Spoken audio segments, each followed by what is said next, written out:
De la mort à la réincarnation, le voyage de l'âme dans l'au-delà.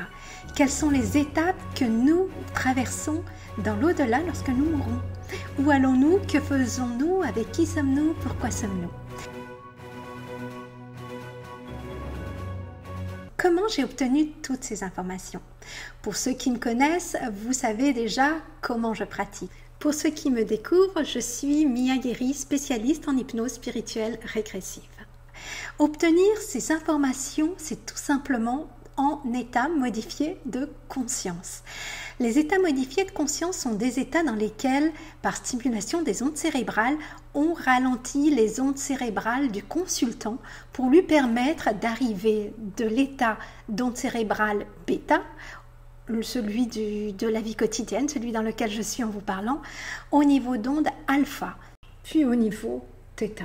Celui dans lequel on va, tout en étant complètement conscient de ce qui se passe autour de nous, on va être en capacité d'obtenir des informations à l'intérieur de soi. Ces informations nous connectent à l'invisible. Ce qui veut dire que dans cet état de conscience modifié, j'utilise moi principalement l'hypnose spirituelle régressive, mais pas que. Je vais conduire mon consultant en état d'alpha dans lequel il va percevoir intérieurement des images mentales. Il va entendre avec l'oreille interne, mais il va également ressentir des émotions et des sensations. Au travers de ce voyage intérieur, le sujet se connecte au champ d'information dans lequel tout ce qui est enregistré, c'est-à-dire en l'occurrence dans le propos qui nous concerne, son voyage après la mort à partir d'une vie antérieure. Quel est le voyage que son âme dans une vie antérieure a effectué dans l'au-delà avant de revenir s'incarner dans la vie actuelle généralement. On se connecte également à autre chose, à l'ici et le maintenant. Ça veut dire quoi? Ça veut dire que dans cet état de conscience, on va entrer en communication, non seulement avec des êtres, nos âmes défuntes, mais également notre famille d'âmes, notre guide et bien plus encore, vous allez le découvrir au fil des vidéos.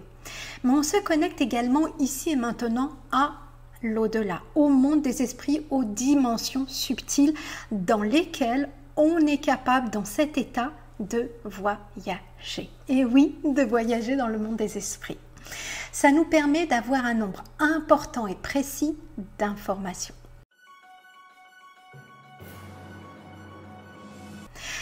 Dans cet état d'hypnose spirituelle régressive dans lequel j'ai guidé un nombre incalculable de personnes durant ces 7 dernières années de ma pratique en tant que spécialiste de l'hypnose spirituelle à titre professionnel, j'ai pu constater que mes consultants, quel que soit leur bord, leur croyance, leur religion, leur culture, leur niveau social, leur genre, me racontaient régulièrement la même chose.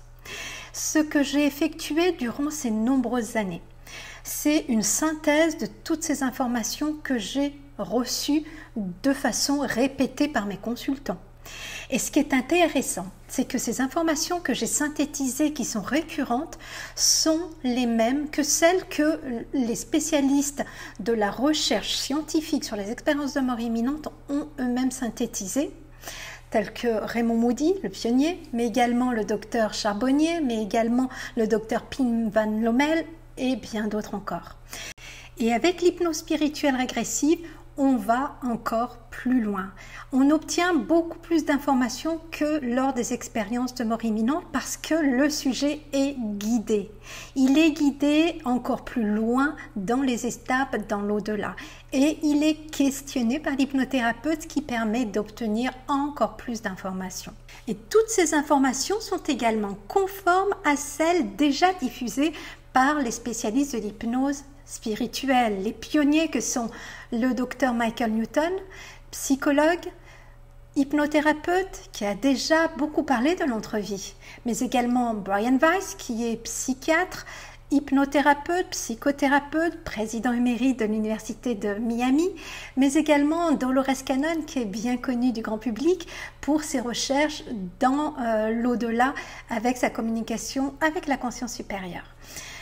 Toutes ces informations sont conformes. je vais pouvoir vous partager mon expérience personnelle, celle que j'ai moi-même expérimentée au travers de mes séances que je guide, mais pas que. Je vais également partager avec vous mon expérience personnelle des états modifiés de conscience, de ma connexion avec l'au-delà. J'ai pratiqué moi-même en tant que sujet l'hypnose spirituelle régressive, guidée par une hypnothérapeute dans de nombreuses séances durant lesquelles j'ai pu visiter un certain nombre d'endroits. J'ai également développé grâce à cela des capacités médiumniques qui m'ont donné la capacité d'aller ouvrir les archives akashiques et me connecter ainsi à la bande de données, le champ d'information universel dans lequel tout ce qui est enregistré. Je l'ai fait de nombreuses années pour moi-même, je l'ai fait également de nombreuses années pour des consultants qui venaient me consulter pour lire leurs propres archives. J'ai pu accéder grâce à cela à un nombre important d'informations. Et la dernière chose qui me permet de partager avec vous mon expérience personnelle, quelque chose que j'ai expérimenté depuis de nombreuses années, même bien avant l'hypnose spirituelle, mais que je ne maîtrise pas encore malheureusement, c'est les sorties hors du corps.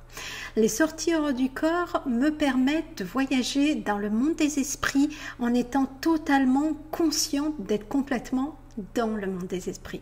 Et là, c'est un véritable voyage dans cet infini univers et de temps en temps, je vous transmettrai quelques-unes de mes expériences les plus significatives de contact avec l'au-delà parce que c'est ce que je connais le mieux.